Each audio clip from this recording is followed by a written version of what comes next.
One of the things that keeps us stuck as human beings from breaking through to that next level, from living our purpose, from living our dreams, from fulfilling our destiny, are all the ways that we lie to ourselves.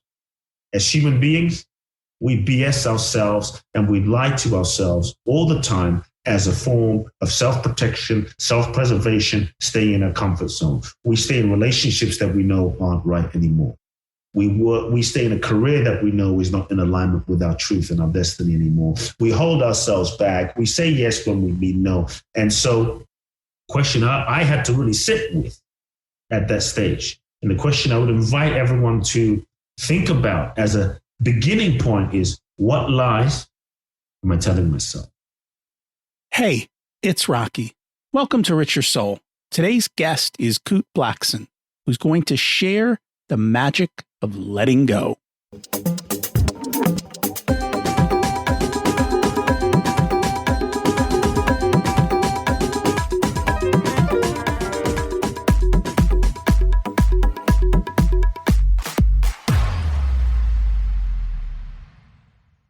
Imagine it's 12 months from now, and you've achieved your major life goals.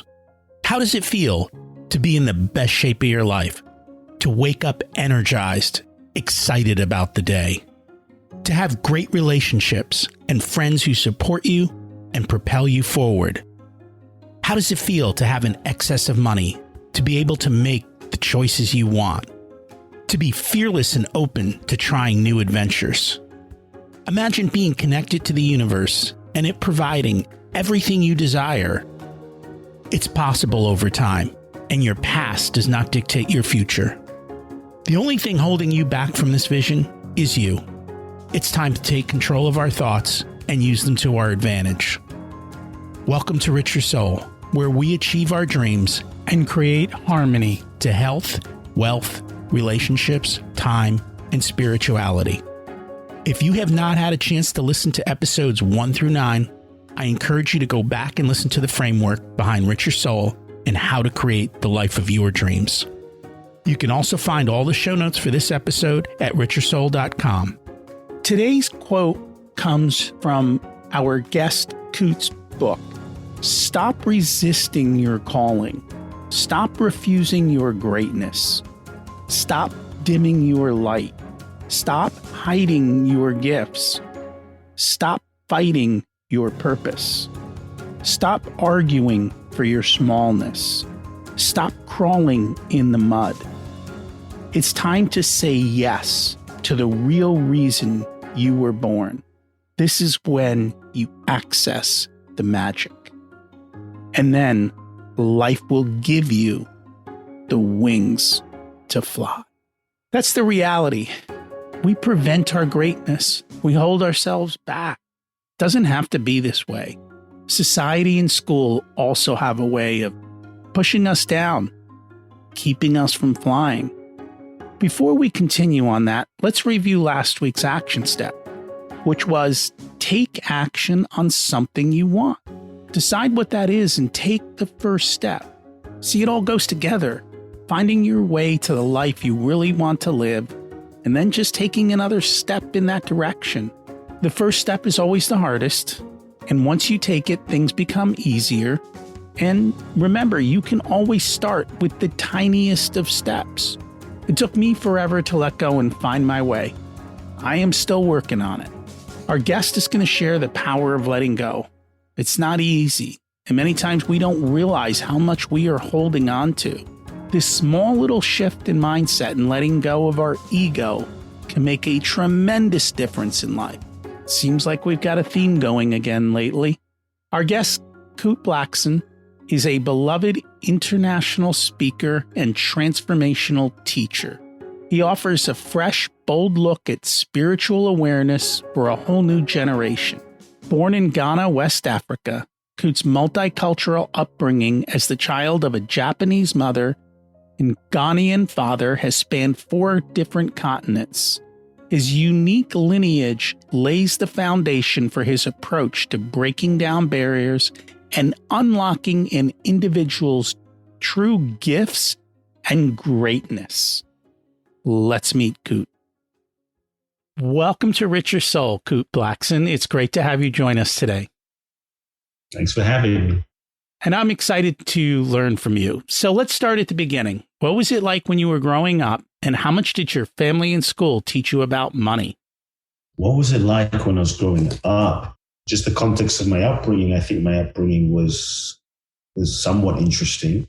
It seemed normal to me growing up because that's all I knew.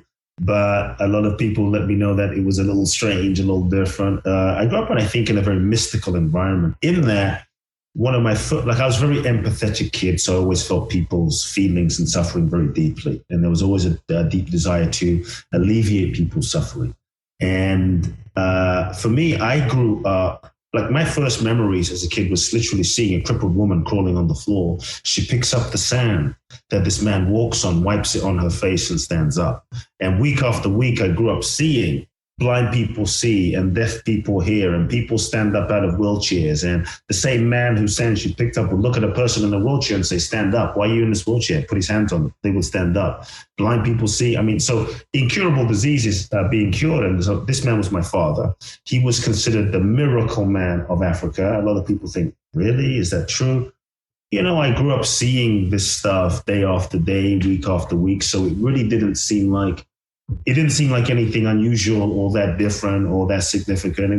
It was all I knew growing up. And so that was a bit of my upbringing. And so from age 8, my father built 300 churches in Ghana, West Africa. He was a very spiritual, metaphysical, mystical person in his beliefs. And so, I grew up speaking in my father's churches when I was age 8. I was ordained as a minister when I was 14. Cut a long story short, I left everything behind when I was 18 because I knew that wasn't my path. As a kid, my entire life was kind of set out for me. My father planned my life. My life was set out for me. There were hundreds of thousands of followers in his church that had their expectations and their hopes and their dreams for who I was going to be and what I was going to live. And I knew that this was not my path. I knew that this was not my purpose. I knew that this was not my truth. And so I was just too afraid as a young boy to speak my truth. My fear was if I dared to be who I am, if I dared to speak my truth, then I'm going to lose my father's love. I'm going to lose the relationship. I'm going to be alone. And I think so many of us, we allow fear to stop us from living our purpose. We allow fear to stop us from being who we really are and expressing ourselves fully and giving our gifts to the world. And so it took me 4 years to muster up the courage. And when I was 18, I decided to not go to university. I was probably the only kid in my school who decided to not do that. And I felt this calling to come to the US, and I wanted to go into the self-help field because all of the authors, I was obsessed with self-help books as a kid. And so all of the authors I'd read about were living in Southern California. We're talking about Tony Robbins and Jim Rohn and Zig Ziglar and Brian Tracy and Jack Canfield and Louise Hay. And so I wanted to come and go into this field and meet these people and learn from these people and study with these folks and go to their seminars. And so I felt a calling to come to the US and specifically Los Angeles in Southern California. And I had to make a decision. I looked into my future and I saw that I could follow the expected path, but realized that you can never be truly happy being someone that you're not. You can never be truly happy and fulfilled living someone else's life. And I saw that I could be successful. Like I had my entire life sort of on a platter. I could be successful living my father's version for my life. But if I didn't have myself, my soul, my own integrity, what kind of success is that? And so I left everything behind, had the conversation with my father, left everything behind. And that began my life. Came to the US, 2 suitcases, $800, like literally nothing. And knew no one in Los Angeles. I cried my eyes out for like 6 months, literally. And that began my path. And so, you mentioned kind of money. I didn't, my parents and the orientation of life was fully and completely dedicated and in service to humanity. And so everything that they made was literally about giving to people and giving to the church and giving in service. And so we didn't have very much. And around money, there wasn't much conversation around. There was literally no conversation around money. So you're talking about what was my relationship to money? we didn't have a relationship to money.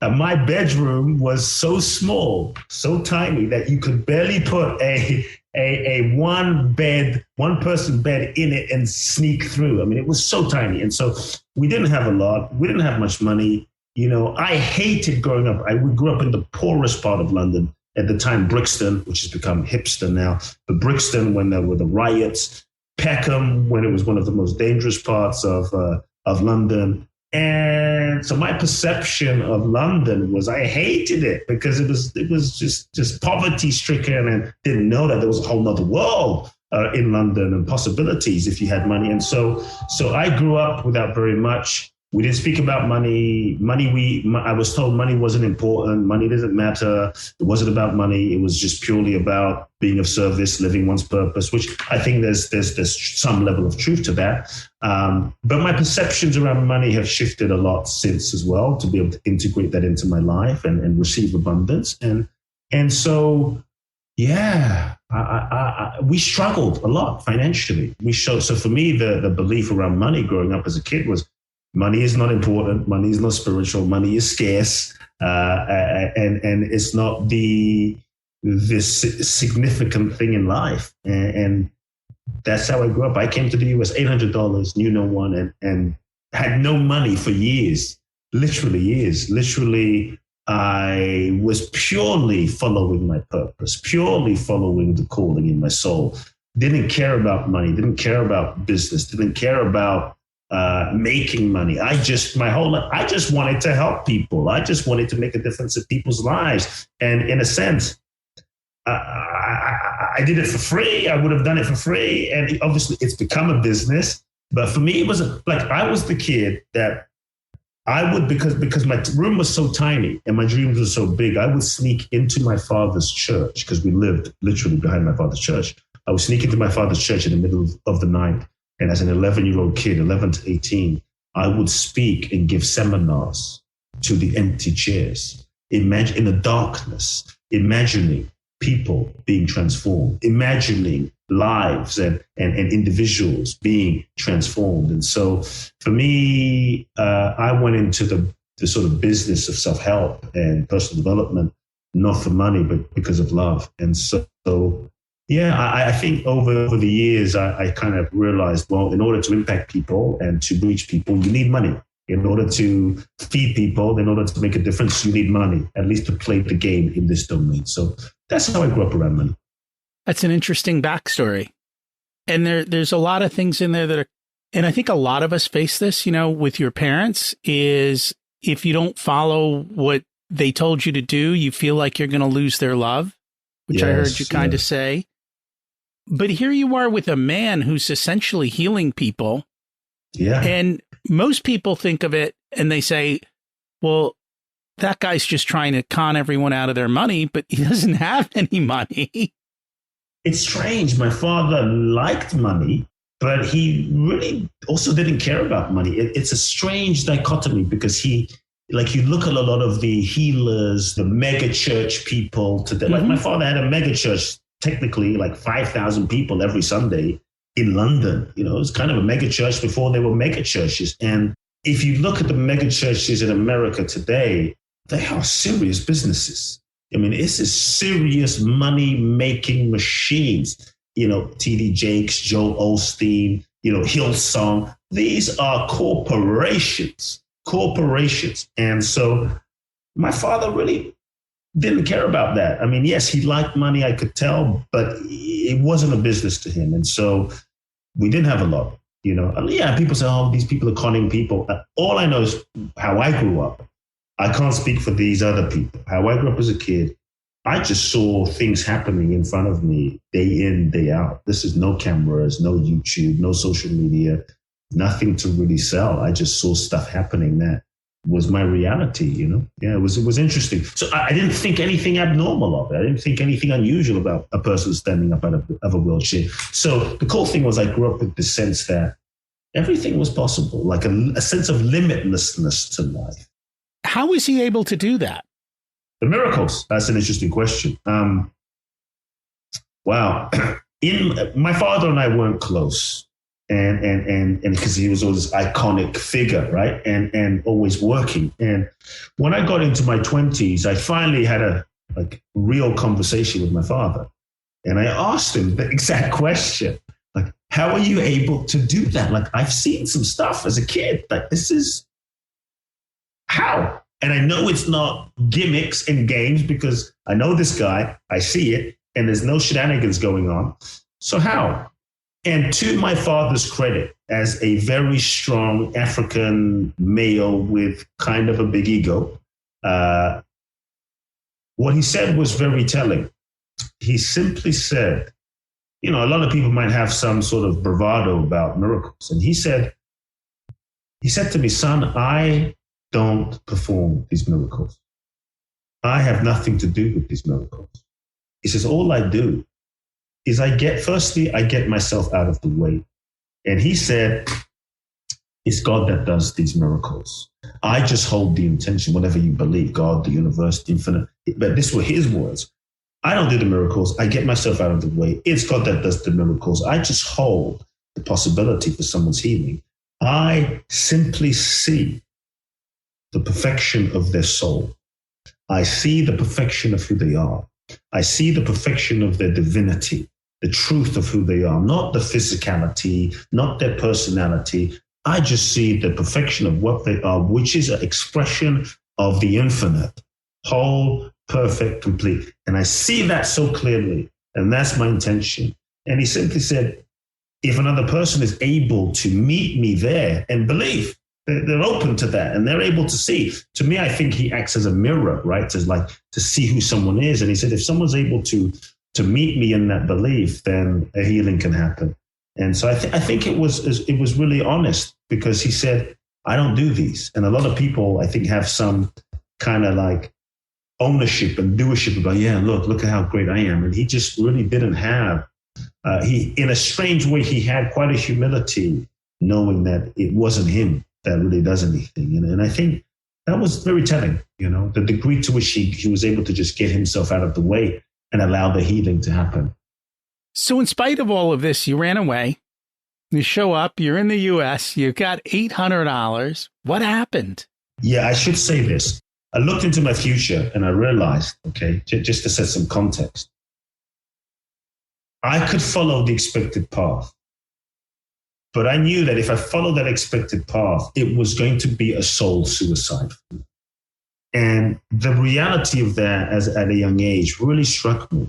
And I felt, or I let myself feel the pain, the depth of pain of knowing I was selling myself out, betraying myself, and compromising my soul. And I think many times we feel that self-betrayal. We feel the pain of not honoring our truth. But as human beings, what we often do is we distract ourselves. We deny it. We rationalize it. We negotiate it. It's not so bad. I should be grateful. It can improve. Maybe I'm crazy. Maybe I'm not understanding. Maybe I'm confused. And so in many ways, I think we distract ourselves from feeling the pain and feeling the truth of what we know. We sex it away, drink it away, smoke it away, drug it away, social media away, Netflix it away, shop it away, work it away, travel it away. The list goes on, just so that we don't feel the pain. And I really believe that pain is a blessing. If you feel pain in your life, it is a gift, it is a blessing, it is feedback. Some part of you is trying to give you feedback for something you are not paying attention to. Some part of you is trying to give you feedback for something you're not hearing, something you're not listening. When we lie to ourselves, it is painful. When we lie to ourselves, it's meant to be painful. It's not like you lie to yourself and you feel great. It's meant to be painful. So if you are in a point where I felt pain at that stage. If you're in a moment of your life and you feel pain, it's a sign that you're not telling the truth to yourself. And I think one of the things that keeps us stuck as human beings, maybe this is where folks can start as they listen to my story. One of the things that keeps us stuck as human beings from breaking through to that next level, from living our purpose, from living our dreams, from fulfilling our destiny, are all the ways that we lie to ourselves. As human beings, We BS ourselves and we lie to ourselves all the time as a form of self-protection, self-preservation, staying in our comfort zone. We stay in relationships that we know aren't right anymore. We stay in a career that we know is not in alignment with our truth and our destiny anymore. We hold ourselves back. We say yes when we mean no. And so the question I had to really sit with at that stage, and the question I would invite everyone to think about as a beginning point is, what lies am I telling myself? What lies am I telling myself? To me, truth is freedom. Truth is real spiritual practice. Truth is real meditation. Truth is real yoga. And the truth will set us free. It's just many times you have to want the truth more than you want what you have. You have to want the truth more than you want what you think you want. And so what lies am I telling myself? If you're willing to start by telling the truth, breakthroughs can happen. And so for me as a young boy, I had to tell myself the truth. And that's what led me to have this conversation with my father. I was terrified. I want you to know I was terrified. We often think, oh, you have to be fearless. I think that's a myth. I was terrified. I knew what I had to do, but I was so scared. Yet I had this challenging conversation with my father. You know, sometimes what your soul guides you to do won't be convenient, but it will stretch you beyond yourself. And my father and I, we didn't speak for 2 years. Just to be clear, we didn't speak for 2 years, and it was devastating. It was heartbreaking. It was challenging. It was difficult. My heart broke. And yet I knew what I had to do. And I really believe that if you follow your truth, if you follow your authentic calling of your soul without compromise, you will always end up in the right place. Even though the route that you take may not be the one you most expect, you'll always end up in the right place. And it may not always be what you expect in terms of where you end up. And so, kind of long story short, what happened was, in that moment of the abyss, I felt like I had followed my soul, and I felt like the universe just dropped me in the middle of an ocean with no anchor, with no direction. And here I am, 18 years old, no money, no college degree, knowing no one in the US, no family support except my mother. Yet I felt like I was on the right track. And long story short, I end up winning a green card in the green card lottery. That was a sign that the universe was supporting me, that I was on the right track. And I mean, that's a whole nother story, but when I won the green card, I really felt like I was in alignment. And yeah, I came to the US with 2 suitcases, $800, one in my pocket, and just showed up and cried for 6 months, landed in Venice Beach when it was really crazy, and I cried for 6 months, felt so alone, wanted to turn back so many times. Sometimes we think that when you follow your purpose, life is easy. When you follow your purpose, everything unfolds and the synchronicities just pop out of the sky like rain. No, I think sometimes when you follow your purpose, that's when shit hits the fan. When you follow your purpose, that's when the challenges really begin. And I think many times as human beings, when we follow our purpose and the challenges start and it gets difficult, we give up. The challenges start and it gets difficult. We think we question ourselves and we think we're on the wrong path. But just because the challenges start doesn't mean you're on the wrong path. In fact, you may actually be on the right path. To me, these challenges are simply soul tests that we have to go through and grow through and evolve through so that we can develop the mental, the emotional, the psychological, the physical, psychic, personality muscle so that we are more capable of fulfilling the dream and the vision that we've been given, the true purpose that we've been given. So these tests prepare us. Look at Nelson Mandela, following his purpose, 26 years in prison. It's like, wow, that's called a challenge. But he didn't give up. He knew he was on the right path. And maybe that 26 years in prison was the training, the gymnasium for his soul that prepared him to become the Nelson Mandela of forgiveness and compassion and empathy and vision and understanding, and to develop the soul force. And so I think everything we go through, even if we don't understand it in a given moment, is for a reason and part of our preparation. So I came to the US and I found mentors. I went and found all of the authors I read about when I was a kid. We're talking about Deepak Chopra, Brian Tracy, Mark Victor Hansen, Jack Canfield, Tony Robbins. I mean, the list goes on. I went and found some of them, learned from some of them, went to their seminars. After that, did some work. I mean, it was hard. I mean, when I first came to the US, I was literally so broke that I was stealing food. Not proud of it, but stealing food from the supermarket just to eat. My first bed was a bed that I literally took out of a trash heap that someone threw out, and I slept on that as a mattress, you know. But the thing that was interesting was, even though it was challenging, I felt a sense of peace in my heart, even though I had nothing. Like, I had nothing to show for myself, and people would have said, "You're crazy, go home." And I wanted to go home many days. I knew I was on the right path. I knew I was following my soul. I knew that I was following my inner guidance. And that gave me a deeper level of peace than my circumstance, you know. And if I was going to fail, I think for me, there was a feeling that at least I fail following my path, following my purpose, following my dream, not someone else's. And so then I started traveling. I mean, years later, then I started traveling the world. I made a bit of money, had a little radio show, but then I kind of hit a roadblock inside of myself and felt like there was another level, felt like there was more, and sold everything, put everything in storage, and I started traveling. I went to walk the Camino, 900 kilometers in northern Spain. I went to Thailand, studied with some monks. I went to Israel, studied with rabbis. And then I ended up in India, which truly transformed my life, and studied with sages and mystics and, you know, in the Himalayas, and literally had life transforming experiences in India that changed my life truly. And I felt like birthed me anew. And it was out of that I came back to the US and felt a calling that my purpose was to help people. My purpose was to I wanted people to feel like I didn't talk about rich. I didn't have one penny. Like, I was so broke, but I felt so freaking free. Like, my freedom wasn't based on, my bank account. My confidence wasn't based on, I have all this money.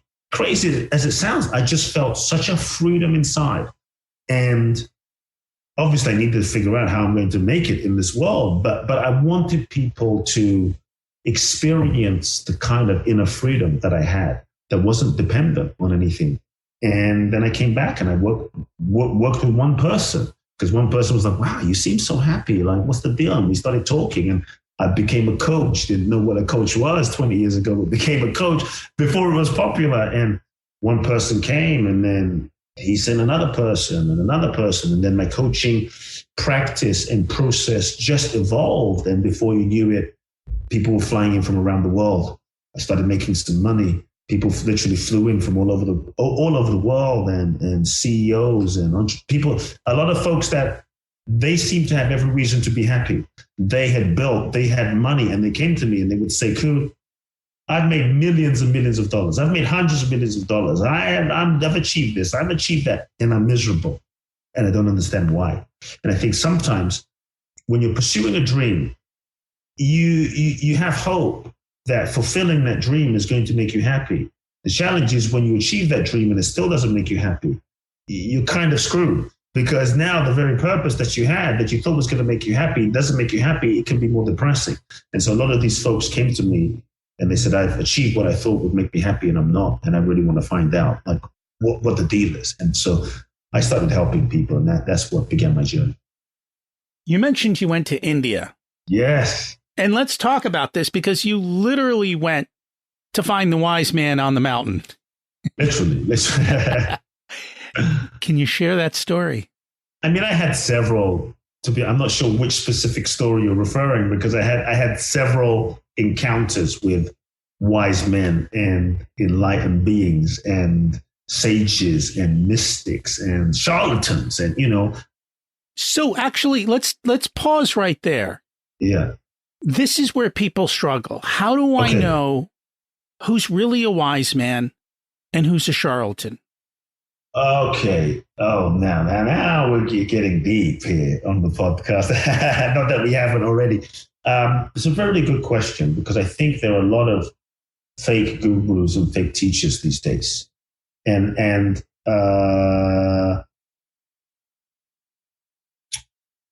what I have found for myself is a true enlightened being is not identified with themselves as a person, as an ego, is not really identified with themselves as a physical form, and really doesn't give a shit about themselves in a certain sense. And they're not seeking your validation. They're not seeking your love. They're not seeking your popularity. They're not seeking your approval.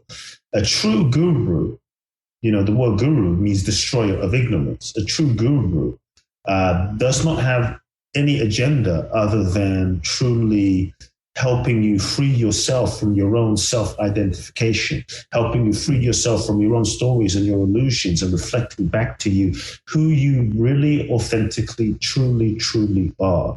And so a true teacher, I believe, is more committed than anything to serving your soul, to serving your liberation, to serving your freedom.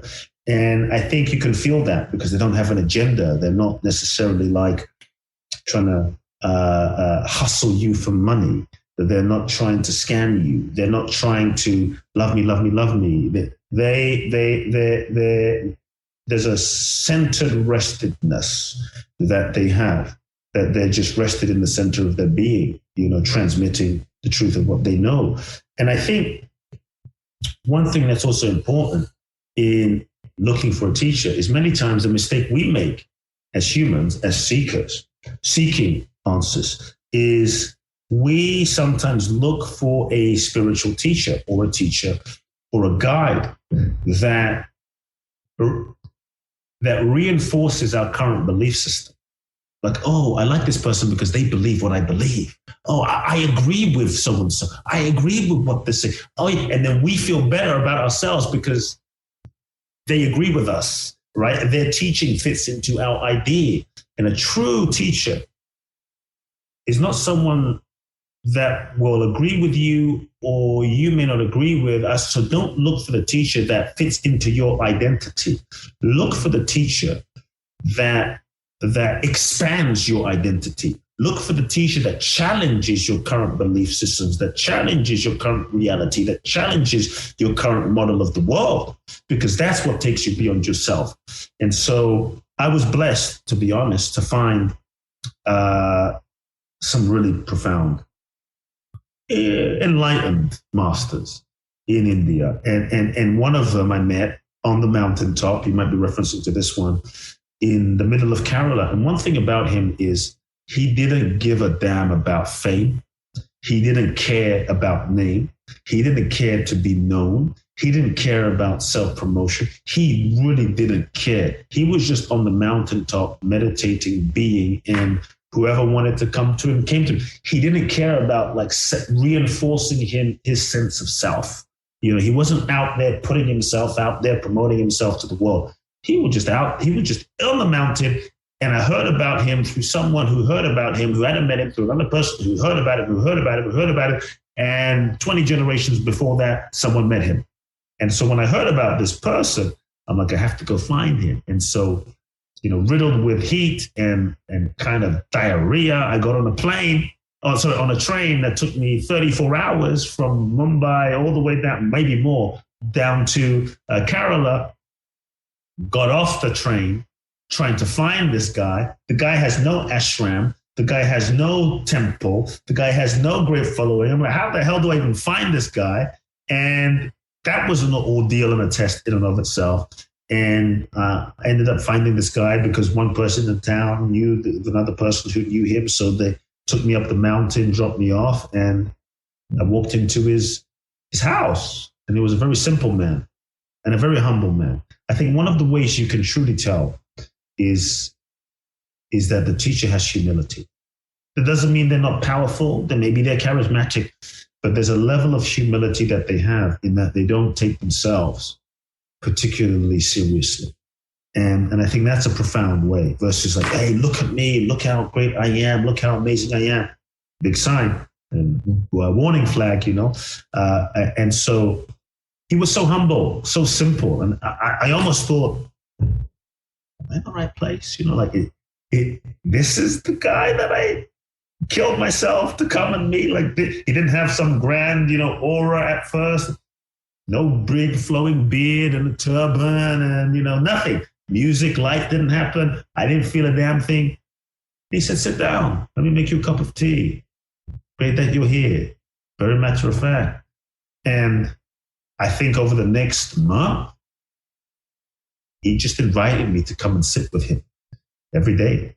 And we would just talk and have conversations. And he would question my reality, question my stories, question who I thought I was, question my childhood, question all the meanings I'd made up about life and myself and my parents. And it was really profound and very freeing. And so how I knew he was the real deal is, for me, he didn't ask for anything. He didn't want anything. He didn't try to get me to believe anything. He just questioned me and helped me find my own answers within myself. And at the end of my time with him, I felt freer. I just felt more free. And he didn't tell me stuff. He just opened the door for me to walk through questions and dialogue. And I felt more free. And that's when I knew, wow, this is a very special person, because he doesn't have to tell everyone, look how great I am. I'm the holy, I'm the holiness of the holiness, Shri, Shri, Shri, Shri. He was just simple man. And I think that was very, very beautiful. So I really was blessed. And I met many other teachers, in the jungle, in the Malays, in the Ganges, that all in their own way had a profound, profound impact on my life, in different ways. One of my biggest influences was not an enlightened being, but an enlightened being in a different way, because he was totally about service. A former disciple of Gandhi, his name was Dwarkaji, who taught me a very profound lesson. It wasn't so much, for instance, this man, I met him when he was 80. It wasn't him. For 50 years at the time, he'd been serving the poorest kids in the world, or the underprivileged kids in the poorest state in India called Bihar. He would take kids out of the trash. He would take kids who were living with cats and dogs, and were thrown away. Babies that were literally thrown in the trash. He would take them and raise them in his orphanage, and had 2 pairs of clothes, had no bank account. Talk about money, no bank account. Very simple. And his rule was, he never asked for money. He never asked for donations. His belief was, if it comes, it comes. And if it doesn't, it doesn't. And if God wants me to do the work, then God will bring the money. And somehow, 80 years of his life, the money came, just so you have an idea. In the 60s, I think it was, Martin Luther King went to visit him and spend time with him and sit with him. Marlon Brando went to spend time. I mean, the list goes on. A lot of people went to sit with him and be with him. And so I was privileged to know him for 20 years and spend months at a time just sitting with him and working with him and observing him. And he was a man who just served people. And it wasn't spirituality as some concept or theory. It was living service, love in action, egolessness in action. One thing to talk about, you're not the ego. Another thing to live it, right? And so I went to see him with all these grand ideas, I want to be like Mother Teresa. I want to, it was sounded romantic, like being Mother Teresa, which was full of ego, by the way. And I went to his ashram where he had an orphanage, and I was going to serve these kids living in, so they gave me my room. It's a concrete room with a squat toilet and a shower head, and that was it. It's 120 degrees in Bihar, hard conditions. After about 2 weeks, I was basically about to give up, honestly. I was like, this whole service thing, a romantic idea, it wasn't so romantic anymore. And I went to Dwarkaji, his name was. And, I was with the orphans, the kids that they weren't socialized. They didn't talk. They just were wild in a certain sense. And so I'll never forget a day that changed my life. I went to him and I said, Dwarkaji, I think I'm going to take about 2 weeks off to take a break, because, I just want a break. And his ashram was in Bodh Gaya. Bodh Gaya is where the Mahabodhi temple is. The Mahabodhi temple is where the Bodhi tree is. The Bodhi tree is where the Buddha got enlightened. And literally, it was a stone's throw opposite his orphanage. And so I said, I'm going to go to the temple for 2 weeks to pray and meditate with the monks. I just want to go meditate and just connect. And he looked at me, moment that changed my life. And he said with such compassion and infinite wisdom, he said, Kute, it's fine that you go and meditate by the temple. It's fine, no problem that you go meditate by the statue of the Buddha. Do it if you feel. But just while you're meditating, make sure that your heart doesn't turn to stone. Because right here, this ashram, look around, 100 children. And right here in this ashram are 100 Buddhas, 100 Christs, simply waiting for you to worship them. You just have to have eyes to see. And I started crying, because I realized the truth of what he said. That, wow, like love has to be lived in life. Spirituality has to be lived in life, not just on a mountaintop, not just in an ashram. And so, I just invite anyone to reflect on their life. That person that challenges you the most, they're your guru. You don't have to go to the Himalayas, but that person that challenges you the most, that's your spiritual teacher. Bow to their feet. The person you hate, the person that triggers you, showing you, they're your teacher. They're showing you some part of yourself that you most need to heal. They're showing you some part of yourself that you most need to make peace with. They're showing you some part of yourself that needs compassion. They're showing you some part of yourself where you're limited in your capacity to love.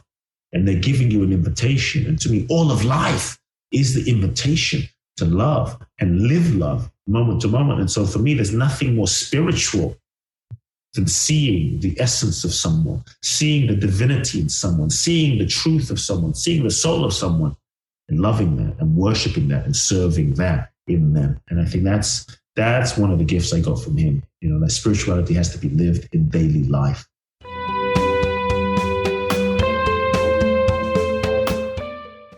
Today's episode is sponsored by Profit Answer Man Podcast. Did you know that most small business owners hate looking at their financials? It's one reason they may struggle with business success.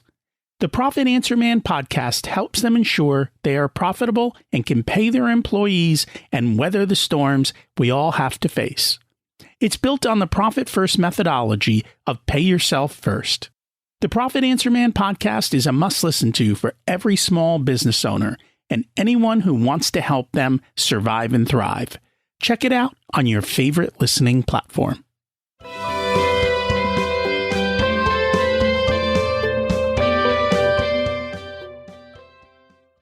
It very much does. And you were living large because you had a shower head, not a little cup for water to pour over your head. Trickling shower head. Trickling shower head. Yes. Well, I've been to those parts of India. I know it's a whole different world, and it kind of wakes you up to what poverty really is and what struggle really is. And real poverty. You get to have a very, very different perspective on life and seeing all these things come together. Yeah. So we're here today to talk about your book. Yes. What inspired you to write the book, The Magic of Surrender, Finding the Courage to Let Go? Yeah, look, this was not the book I thought I was going to write. I had all of these other ideas of books I planned to write, wanted to write, thought I should write, intended to write, thought I would be bestsellers. And so I'll never forget, I put on a whiteboard all of these different ideas of concepts and best-selling books and books publishers would buy and books clients would want. And that feeling where you're trying to force something to be that isn't. And I just didn't feel the integrity in any of these concepts. And one day, the only word, after giving up after a few weeks, one day, the only word that really stood out for me on this board was the word surrender. And I knew in that moment that was the book, that this was the book that was seeking to be written, that this book had a soul of its own.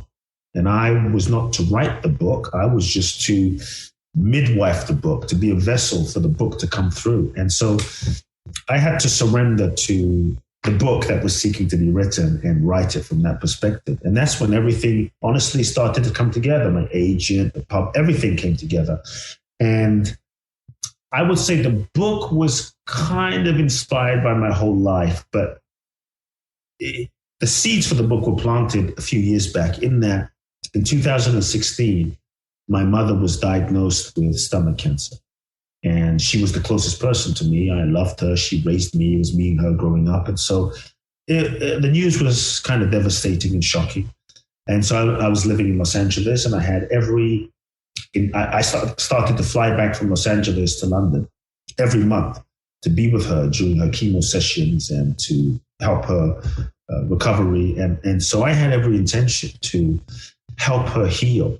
I had every intention to help her get better through alternative therapies. But after a few months, I realized that no matter what I do, she's going to die. Like this is what it looks like. And so I had to begin a process of surrendering to her path and her journey, which really freed me up. And what started out as the worst year of my life turned out to be the best year of my life, because I got to just spend time with her. And because I wasn't resisting anymore, I really embraced that every moment with my mother could be the last moment. Every second with her could be the last second. Every time I held her hand in chemo session and we would talk for 6 to 8 hours, this could be the last conversation.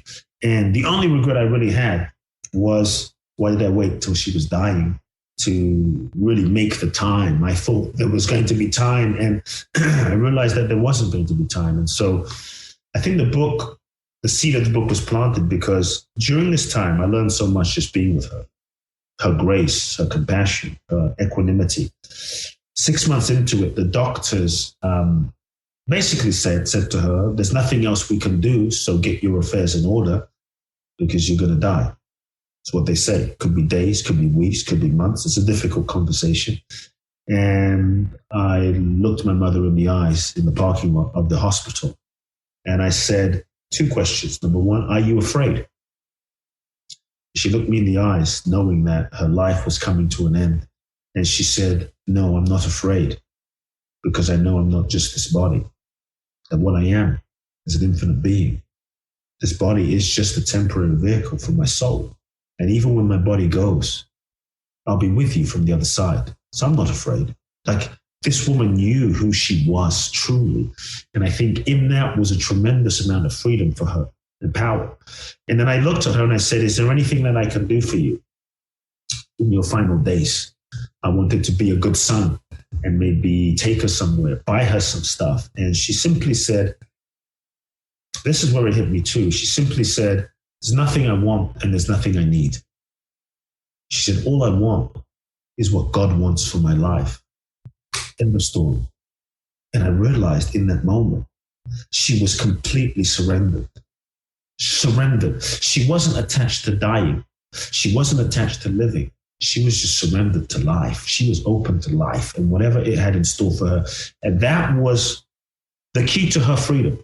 This entire year, she was in peace. This entire year, she was never a victim. She never cried. She never complained. She was truly in peace. And I think that was the key to her freedom. And so when I saw that word surrender on the poster board, I thought back to that moment and I realized this is the book that my entire life has prepared me to write. My entire childhood, my entire upbringing, my entire everything has prepared me to write this book.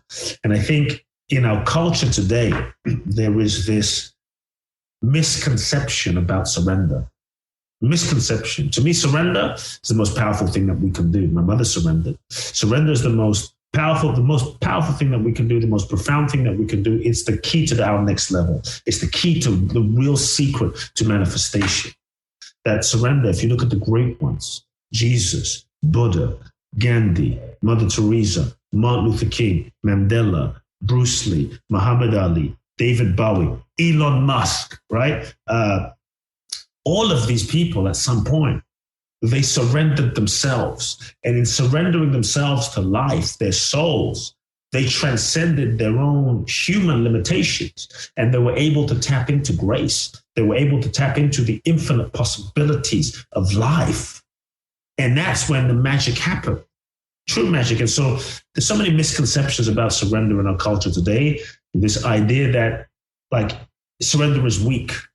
that surrender is passive, that if you surrender, you're giving up, that you're waving the white flag, that if you surrender, you're going to be a doormat, that you're going to be left behind, that you're going to be a victim, that you're going to be, walked all over, that if you surrender, you won't manifest your goals, dreams, or desires, that if you surrender, you're going to get less. And I'm actually saying no, that if you surrender is the password to freedom, that if you surrender, what if you didn't get less? What if you got more? Like more than you could have imagined, more than you could have planned, more than you could have imagined with your limited imagination, with your limited ego, with your limited concept for yourself and your life. What if you actually got more joy, more love, more abundance? Maybe not what you expect, but more. And so surrender, just to be clear, is to let go of control. Control is the master addiction. And I would say to let go of the illusion of control, because we think we're in control, but maybe I think the last few years have shown us we may not be as in control as we thought we were. And so it's to let go of this illusion of control, focus on what we can control, but let go of what we can't control, is to stop trying to, surrender is to stop trying to force and manipulate life to fit into our limited idea of what we think it should be. This person has to be my soulmate. This has to be my job. This has to be the outcome. We get so attached to a specific goal, a specific outcome, that we don't realize that sometimes we are the one that ends up limiting life. We are the ones that puts limitations on life. And so to surrender is to take the limitations off of life and be completely open, is to let go of the idea of who you think you should be, the idea of how you think your life should be, so that you can open yourself to the deepest expression of what life is seeking to express through you, the deepest impulse of what life is seeking to express through you. And what I found is when we're truly open, truly available, surrender is openness, surrender is availability, that's when magic can happen. That's when miracles can happen. That's why the book is called The Magic of Surrender, not just the art of surrender, the power of surrender, but the magic of surrender. Magic is that which is beyond our mental capacity to imagine for ourselves what's possible. And many times we go to life with an idea, like we think we know what we want, and we want a peanut, and that peanut seems like a big deal. And we get so attached to that peanut, but we don't realize that life is trying to give us a freaking buffet. But no, I want that peanut. Give me the peanut, when the peanut is all we can see, right? And so if you want magic, and I don't know anyone that doesn't want more magic in life, not the David Copperfield magic, but like unlimitedness, you have to surrender. Most of us, we want the magic, but we don't want to surrender. We want to hold on to the old stuff. We want to hold on to that relationship that doesn't work. We want to hold on to who we were. We want to hold on to that job that we hate. It doesn't work that way, because the next level of your life requires the next level of you. The next level of you requires that you let go of what was, that you let go of what's not aligned, that you let go of what's not working, so that you can make space. Holding on to what's no longer aligned and working simply keeps us stuck. But when we let go, that is an affirmation of trust in the universe. When we let go, then we clear the space, our vibration shifts, and we become truly available for that new job, that new relationship, that new possibility to flow into our lives. And so to me, I'm excited about this new paradigm and new way of living. I think the last 2 years of a pandemic has been part of the universe initiating us as a humanity into a new way of living, a new way of evolving, a different relationship to life. The old paradigm has been an ego-based model of creating life. Nothing wrong with it. It works, it's good. And we can create life from an ego quite nicely, quite good. But I think it still ends up limited. The ego-based model is asking yourself the question, get clear on what you want. Know what you want, get clear on what you want, get clarity on what you want. What do you want? What I found is you might get what you thought you wanted, only to realize that what you thought you wanted is not what you really wanted. That what you thought you wanted is just what you thought you wanted based on who you thought you were. And many times your goals can be projections of unmet things from childhood. So in surrender, the real question is not simply, what do I want? What do I want? What do I want? The real question becomes asking, what is it that the universe wants to express through? What is it that life wants to express through?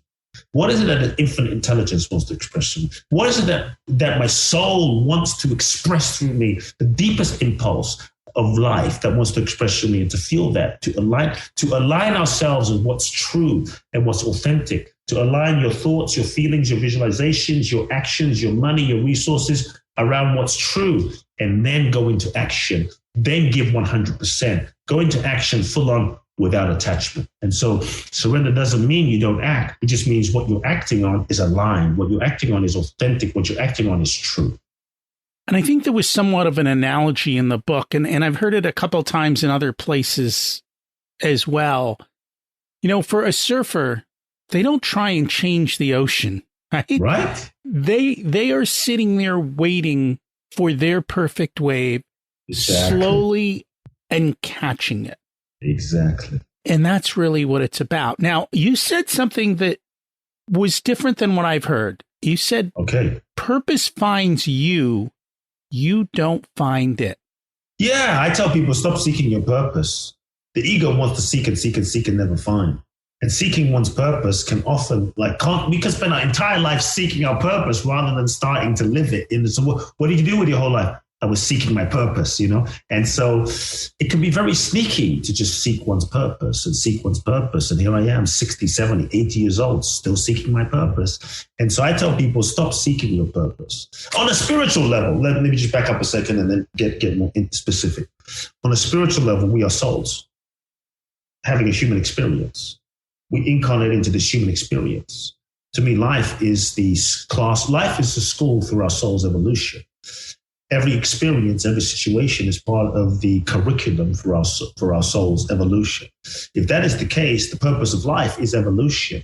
And we evolve when we learn the lessons that our soul is seeking to learn in each given experience. Every relationship, every breakup, every heartbreak, every business, every career, every situation is an evolutionary learning opportunity for us to learn, to grow, to evolve, to realize more of who we really are. So if the purpose of life is to learn, to grow, and evolve, that means on one level, it doesn't matter. On a spiritual level, it doesn't matter what you do or you don't do, what job you have or what job you don't have. What matters more is that you are learning the lessons that your soul needs to learn, where you are with who you're with. Because so long as you are learning those lessons, you're living your purpose. So you can live your purpose every moment. So that's the spiritual level. Now, on an individual level, stop seeking your purpose.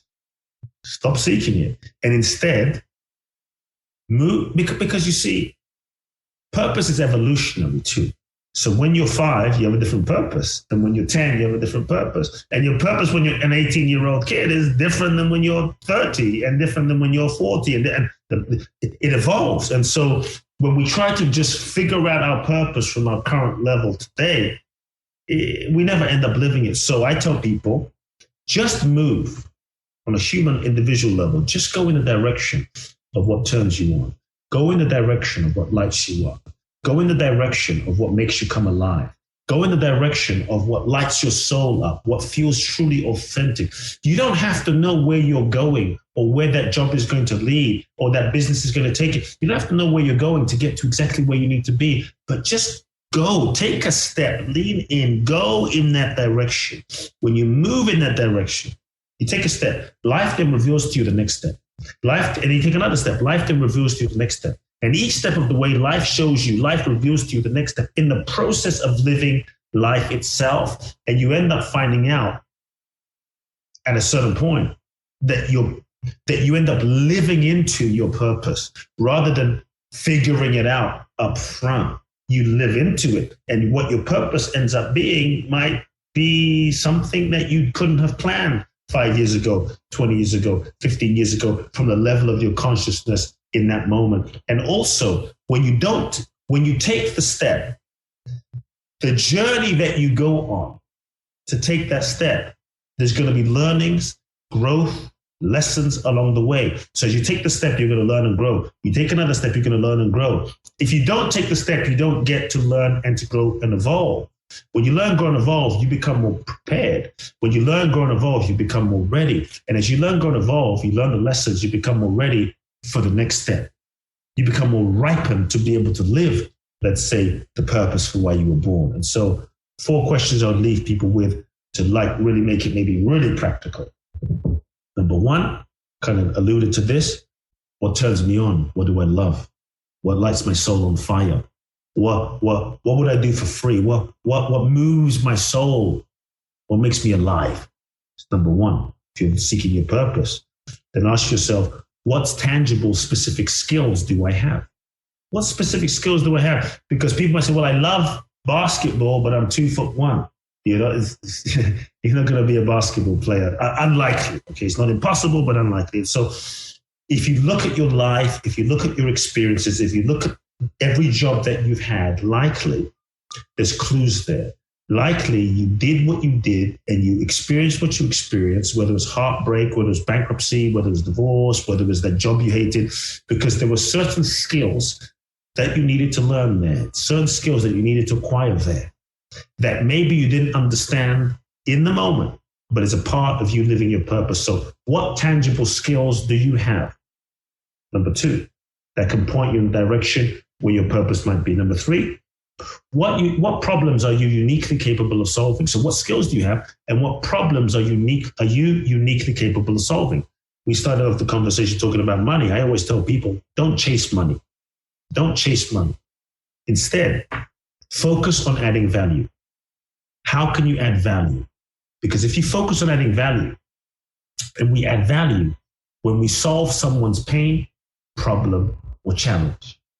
And when you solve someone's pain, problem, or challenge, money is a function of solving someone's pain, problem, or challenge.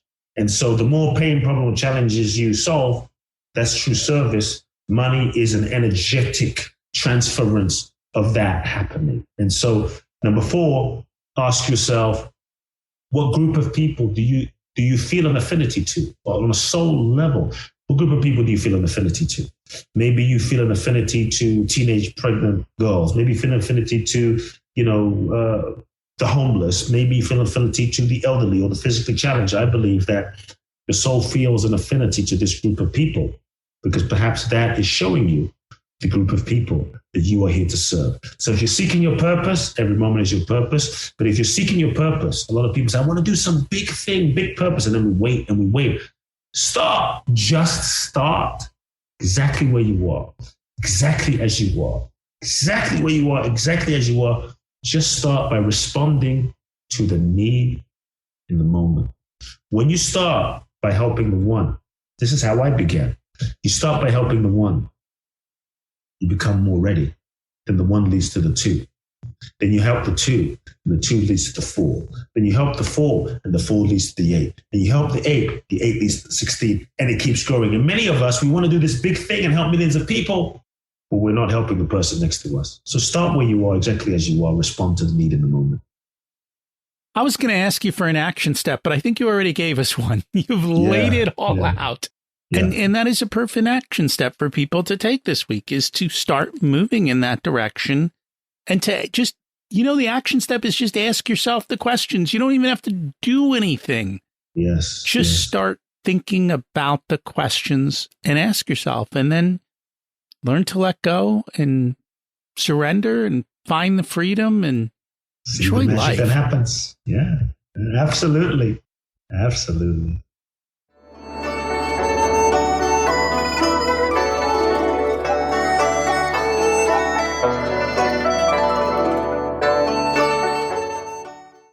It's time to learn the secrets of life. What's your secret to living an abundant life? My secret to living an abundant life is focusing on what I'm grateful for, because real abundance isn't a matter of what you have. Real abundance is about how you feel about yourself and how you feel about what you have. You can have millions and billions at the bank, but be poor inside because you're afraid of losing it and live in scarcity. And so focusing on the gratitude for who you are and what you have and loving yourself, to me, that's the key. That's the key. And giving, like being generous. When I'm generous and I give what I want, and when you give and you love, you open your heart.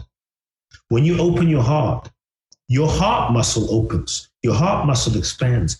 Then you also become available. You become available to the depth and the level with which you're giving. And what we have to understand is sometimes what you give won't come back to you from the person you give it to, but it will always come back from the place it needs to come back. And so to me, that is abundance, just loving and giving and serving and not being attached to where it's going to come back. And I think you talked about that earlier in the episode where you meet all these people who are highly successful with money and they're not happy. And that's essentially the reason why. Yes, yes. What did you learn later in life that you wish you would have learned sooner? Wow. It probably has to do with money. Because honestly, for the first part of my life, I just didn't give a shit about money. I really couldn't care. And even when I started making it, I really couldn't care. And so I think there was lots of things I didn't understand about money.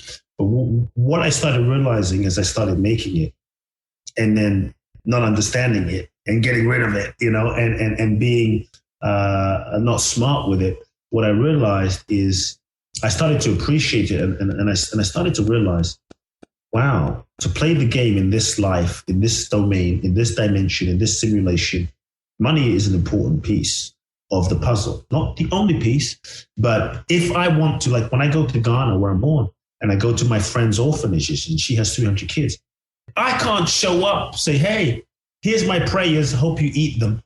Here's my meditations, hope it helps you for dinner. They need food, and so I realized if I really want to affect change on the planet, if I really want to make a difference in this domain and dimension, it requires money. And it requires an abundance of money, because the more money you have, the more people you can help, the more systems you can shift, right? The more I can get a message out there. And so I think I wish I had understood what money was, understood how money works, understood the difference between assets and liabilities, some basic stuff, right? That I never even understood when I was a kid, and really understood, assets, liabilities. Okay, got it. Basics, and so I'm glad I figured it out in the end, but I think I wish I had understood that when I was 20 years old and 19 years old and just started investing and allowed the compound effect of investment to happen 20 years ago. And we talk about compounding in all areas of life, little baby steps, little choices made over time, continue to compound, and you get the wonderful life you want. And as you said, money is a tool. It doesn't have to have emotion. It is there so that you can help you accomplish whatever it is you choose to accomplish in life. If you were to give an 18-year-old one specific piece of wisdom, what would it be? I mean, yeah, lovefully, but I would just say to an 18-year-old, I'd probably say this to anybody. There's a couple of wisdoms. Number one, as an 18-year-old, I would tell an 18-year-old to don't put so much pressure on yourself to do it right, to have it figured out. Follow what's true in your soul. And I would tell that 18-year-old kid to go travel. Go travel the world. Like, this is the moment of your life where you can screw up. So go and make mistakes. Go and study with people. Go and apprentice with people. Like, you have no responsibilities. Travel the freaking world. Go understand different cultures. Go sleep in the desert. Go sleep on hammers. Go sleep on people. Just travel, see the world, absorb the world, understand the world. That's one thing I would say. If there's one thing I wish I'd done, I've traveled a lot, but at 18, if there's one thing I wish I'd done more of, when I didn't have any responsibilities, would have been just travel, just like even more so with a wanderlust. And I would say, you are going to die. You are going to die. You're 18, whatever age you are, but you're going to die. And this is what I'd maybe leave people with. You're going to die. Feel that. We kind of live sometimes like we're going to live forever. But the truth is, none of us know when that moment is going to come. I didn't know when my mother was going to die. And to be honest, I've done a lot of amazing things in my life. I've been blessed. But the only regret I have in my life is not spending more time with my mother. and not doing more. That's the only regret, not doing more things with her because I thought I had time. I thought I had years. And I didn't prioritize Christmases. I didn't prioritize just hanging out and spending time because I thought there was tomorrow. And the truth is, the only moment that's guaranteed is now. And so the people in 9/11 or the disasters, the natural disasters, they didn't know that they weren't coming home that night to look their loved ones in the eyes and say, I love you or I'm sorry. And so if there's something you need to do, don't waste time, do it. If there's something you need to say to someone, say it. If there's a book you need to write, if there's someone you need to forgive them. Get on with it. Don't hold those grudges. It's not worth it. Nothing is worth it. At the end of life, the only thing that's going to matter is the loving. And so how would you need to live? What would you need to do so that if death came right now, today, you could die with no regrets? That's what I would invite to sit with and meditate on your death, marinate on your death, keep death close, not as a morbid thing, but as a urgent reminder to live each moment fully and authentically. Like when we die, we can't go to God and say, hey, God, can I get a refund on those 2 years that I wasted in that job that I hated? Like, God's going to be like, no, it's gone. Can't bring it back. And so don't waste time. And I think for an 18-year-old, that's the one thing they don't appreciate. In youth, we don't appreciate time. We think we have endless. And that is the one thing that is probably best for us to remember. Where can people learn more about you, about the book, and connect? Yeah, the Magic of Surrender book is now out May the 3rd, or depending on when you're listening to this. May the 3rd, it comes out on paperback. And I'm very excited. So folks, you can go to Amazon and buy the paperback edition of The Magic of Surrender by me, written from my heart and soul. My main website, Kute Blackson, my name again, kuteblackson.com. If you inspired by the conversation and maybe want to do a deep dive, one of the most transformational things that I do and teach is an event in Bali. Twice a year, I do an event in Bali, Indonesia, 12 days. It's one of my signature events. It's life-changing. If you feel a calling to make a difference on the planet and perhaps you're ready to let go of your conditioning, you can go to www.boundlessblissbali.com and check out all the info there and see if you feel the calling, boundlessblissbali.com. Other than that, Instagram, Kute Blackson, Facebook, Kute Blackson. Send me a message. Say hi. Thank you so much for joining us today. Thanks, Rocky. Appreciate it.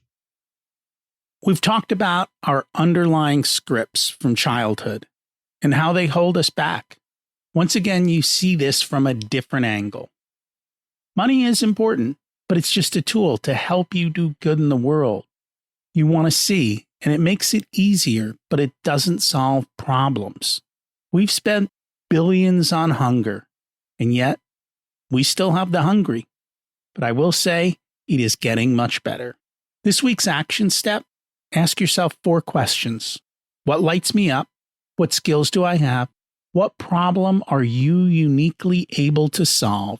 What people do you have an affinity to? 4 simple questions. Find some quiet time and ask yourself, and keep doing that. Over time, you will start to see a path forward. And then just take that one baby step, and then another, and then the universe will help you to compound them into an amazing future. If you think you're alone on this journey, you'll like next week's episode. We've got Sean Galla on to talk about the power of a men's group. And I will tell you, it's powerful. I'm in one myself. Hey, do you know someone who would enjoy this episode and benefit from it? Would you do me a favor and share it with them? I'd appreciate that. Thanks for listening. Have an abundant week.